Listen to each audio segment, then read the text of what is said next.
নমস্কাৰ। এতিয়া হয়তো আপোনালোকে ভাবিব পাৰে যে এই বস্তুখিনি আমাৰ স্কুলত দিলে, চ' ইয়াত এটা কথা আমি জানিব লাগিব যে এই দায়িত্ব গোটেই বস্তুখিনি ভালকৈ চম্ভালি ৰখা দায়িত্বটো স্কুল কৰ্তৃপক্ষৰ।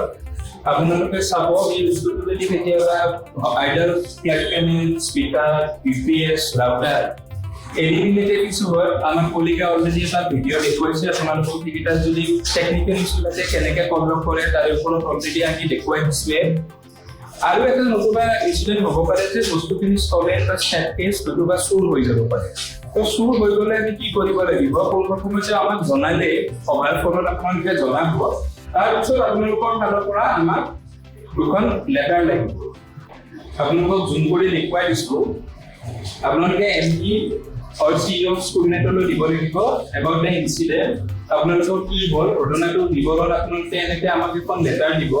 প্ৰথম স্কুলনেট ইণ্ডিয়া লিমিটেডলৈ গোটেইখিনি ইয়াত ডেছক্ৰিপশ্যন আপুনি দি দিব কি কি আইটেম আপোনালোকৰ চুৰি হৈছে। মই এনে এটা এক্সাম্পল লৈছোঁ, ঘোঁৰামাৰা হাইস্কুলৰ কেইদিনমান আগতে আপোনাৰ বেটেৰী UPSটো চুৰি হৈছে। চ' তাৰ কাৰণে আপোনালোকে এখন লেটাৰ দিব লাগিব। তাৰপিছত হৈছে ইনস্পেক্টৰ অৰ্থাৎ ওচৰৰে নিকটৱৰ্তী যিবোৰ আপোনালোকৰ নিকটৱৰ্তী থানা থাকিব, আৰক্ষী থানা, তাতে গৈ পেলাই আপোনালোকে এটা FIR কপি দিব লাগিব। এই দুটা বস্তু আপোনালোকৰ মেণ্ডেটৰী। প্ৰথম হৈছে লেটাৰটো স্কুলনেট ইণ্ডিয়া লিমিটেড, অৰ্থাৎ যিহেতু আমি ইমপ্লিমেণ্টিং পাৰ্টনাৰ, আমাক এটা ইনফৰমেশ্যন কৰিব আপোনালোকে। আৰু দ্বিতীয়টো হৈছে আপোনালোকে FIR এটা লঞ্চ কৰিব লাগিব আপোনালোকৰ ওচৰৰ যিখন আৰক্ষী থানা আছে তাতে গৈ পেলাই। চ' এইটা ৰিপৰ্ট দিয়া হোৱাৰ পিছত ইয়াতে বস্তুটো সমাপ্ত হৈ নাযায়, তাতে আৰু দুটামান বস্তু আমি চাব লাগিব। আপোনালোকে এটা হ'ল পুলিচৰ পৰা এটা ৰিপৰ্ট লাগিব নট ট্ৰেচেবল বুলি পেলাই, যে পুলিচে বস্তুটো ইনভেষ্টিগেশ্যন কৰিলে, ইনভেষ্টিগেশ্যন কৰি গম পালে যে এইটো বস্তু তেওঁলোকে ট্ৰেচ কৰিব পৰা নাই।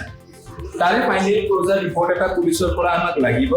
তেতিয়াহে আপোনালোকক আমি এই বস্তুটো ৰিপ্লেচমেণ্ট আমি দিবলৈ, আমাৰ যিহেতু ইঞ্চুৰেঞ্চ কোম্পানীৰো কিছুমান টাৰ্মছ এণ্ড কণ্ডিশ্যন থাকে, তাৰ কাৰণে আমি ৰিপ্লেচমেণ্ট দিবলৈও তেওঁলোকৰ টাৰ্মছ এণ্ড কণ্ডিশ্যন আমি ফুলফিল কৰিব লাগে। চ' ক্লজাৰ ৰিপৰ্টটো আপোনালোকে দিয়া হোৱাৰ পিছত আমি আলোচনা কৰিবলৈ আপোনালোকক বস্তুটো ৰিপ্লেচ কৰাই দিম।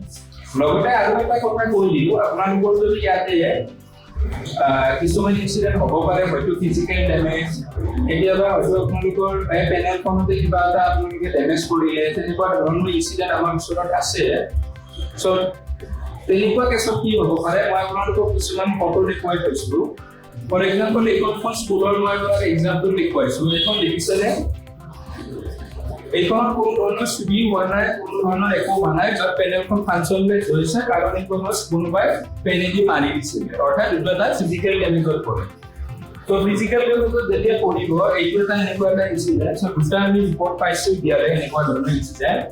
এইখন আহিবই লগে ইয়াতে টাচ স্ক্ৰীনটো কাম নকৰিব। চ' এইটো বস্তু ৱাৰেণ্টিৰ আণ্ডাৰত কাভাৰ নহয়।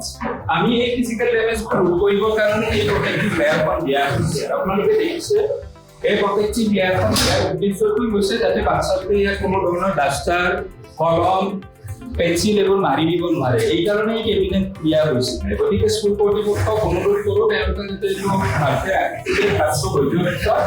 আৰু তেনেকুৱা ধৰণৰ ইনচিডেণ্ট যাতে নহয়, তাৰ কাৰণে আপোনালোকে যাতে চেষ্টা কৰে। নমস্কাৰ। আৰু এডিশ্যনেলি হয়তো আপোনালোকে কিছুমান কেছ পাব পাৰে, চুৰি হোৱা এটা হৈ গ'ল, দ্বিতীয়টো হৈ গ'ল আপোনালোকৰ ফিজিকেল ডেমেজ। মই অলৰেডি ক'লোৱে যে ফিজিকেল ডেমেজৰ ক্ষেত্ৰত আমি ৱাৰেণ্টি কাভাৰ নকৰোঁ, সেইটো কমপ্লিটলি স্কুল কৰ্তৃপক্ষৰ ৰেছপনচিবিলিটি, তেওঁলোকে বস্তুটো যাতে ভালকৈ ৰাখে। আৰু এটা ইনচিডেণ্ট আপোনালোকে পাব পাৰে, এতিয়া আমি কিছু ক্ষেত্ৰত পাইছোঁ, সেইটো হৈছে নিগনিয়ে বহুতবোৰ ৱায়াৰ টুটি দিয়ে। সেইটো এটা ইনচিডেণ্ট আপোনাক দেখুৱাইছোঁ। ইয়াতে নিগনিয়ে ভিতৰৰ পেনেলৰ তাঁৰডালে টুটি দিছে। আৰু কিছুমান ইনচিডেণ্টত আপুনি কি হয়,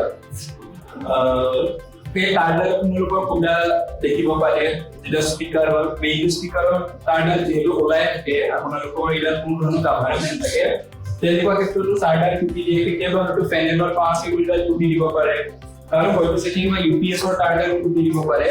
ত' এনেকুৱা ইনচিডেণ্টৰ ৰিপৰ্টো আমি বহুত পাইছোঁ। তেনেকুৱা ক্ষেত্ৰতো আমাৰ ৱাৰেণ্টি কাভাৰ নহয়। চ' তেনে ক্ষেত্ৰত আপোনালোকে যিহেতু জানেই যে স্মাৰ্ট ক্লাছৰুমৰ এটা আপোনালোকৰ ইকুইপমেণ্ট দিয়া গৈছে, যে ৰুমটোত যাতে কোনো ধৰণৰ চাউলৰ বস্তা নতুবা কোনো অলাগতিয়াল বস্তু সামগ্ৰী যাতে সেইটো ৰুমত সোমোৱাই নথয়, প্ৰথম আপোনালোকে এইটো বস্তুৰ ওপৰত ধ্যান দিব লাগে।